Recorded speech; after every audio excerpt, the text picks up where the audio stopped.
सम्माननीय सभामुख महोदय, हामीले कस्तो समाज निर्माण गरेछौँ र गर्दैछौँ। यहाँ काम गरेर खानेहरूले चोरेर खानेहरूलाई जवाफ दिँदै हिँड्नुपर्ने। मलाई दया लाग्छ सभामुख महोदय, 2048-49 सालतिर कोही मन्त्रीका पिए बसेर सरकारी कागजात किर्ते गरेर विदेश मान्छे पठाउने काम गरे बापत हनुमान ढोकाको चिसो छिडीमा धेरै रात बिताएकाहरू पनि आज यही सदनमा संसद भएर बसिरहेका छन्। सभामुख महोदय, अरूलाई आक्षेप लगाउनेहरू भिसा पाए भने आफै टाप कसलान्। गर्नुहोस्, उहाँलाई मैले समय दिइरहेको छु, तपाईले सुन्नुपर्छ। सभामुख महोदय, अरूलाई आक्षेप लगाउनेहरू भिसा पाए आफै टाप कसलान्। हो, म गर्वका साथ भन्छु।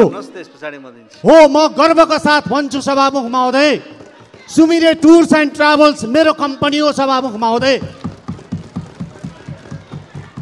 मान्य सदस्य आसन ग्रहण गर्नुहोस्। मैले समय डोल प्रसाद अर्याललाई दिएको छु। म यही राखेपछि म यही देशमा केही गरेर खाने मान्छे हुँ, चोरेर खाने मान्छे होइन। सभामुख महोदय, मेरो समय ठिकै चलेको छ। सभामुख महोदय, अरूको घडीको समय बिग्रेको छ भने म के भनौँ। सभामुख महोदय,